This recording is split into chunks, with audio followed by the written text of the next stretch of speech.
Donc en fait, on a représenté des personnes dans leur vie civile parce que le combat d'handicap international porte sur le bombardement des civils dans zone peuplée en fait. C'est des victimes collatérales de la guerre. Effectivement, ils ont tous connu une catastrophe naturelle ou un bombardement pendant leur quotidien.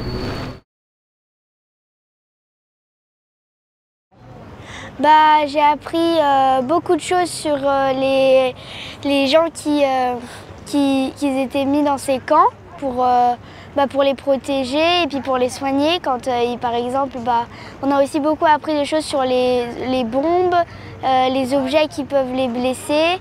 Par exemple, on a appris des choses sur la bombe antipersonnelle. Quand on marche dessus, on explose, ça peut tuer ou blesser. Et j'ai aussi appris que du coup, Handicap International, il les aidait, il les mettait dans des camps, il essayait de les soigner, de les aider moralement et physiquement.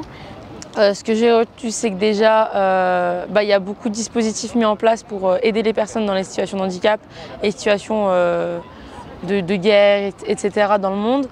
Ce que j'ai plus particulièrement retenu, je pense, c'est la phase où il y a l'étape du soutien, quand ils passent par le kinésithérapeute, par l'orthopédiste, etc., pour finir chez le psychologue.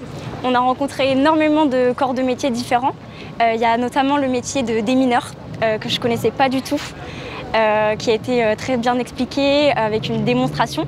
Et aussi, j'ai adoré le stand sur les plaidoyers, notamment au travers des traités, des actions qu'a pu faire Handicap International. Et on nous a expliqué aussi que par exemple, une signature peut avoir beaucoup de poids. Donc c'est quelque chose que du coup j'ai envie de faire, j'ai envie d'en parler à mes amis. Pour l'instant, j'ai appris comment on déminait, j'ai appris comment s'appeler certaines bombes, j'ai appris ce qu'on faisait faire aux personnes réfugiées et aux personnes handicapées. Et j'ai appris comment on les traitait par rapport à leur handicap ou par rapport à leur... je sais pas comment dire. Leur vulnérabilité? Oui, voilà, c'est ça.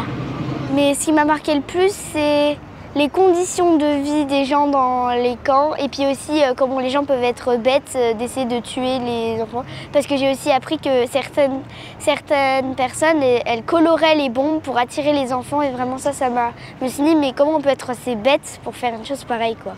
Voilà. Pour l'ouverture, pour la sensibilisation à cette cause d'handicap international. La formation de la future citoyenne, du futur citoyen. Pour vous, c'est quoi l'engagement citoyen? Ça commence à quel âge? Ça commence dès qu'on peut parler, je pense. Dès qu'on peut parler, qu'on commence à être socialisé, sociabilisé, dès l'école maternelle.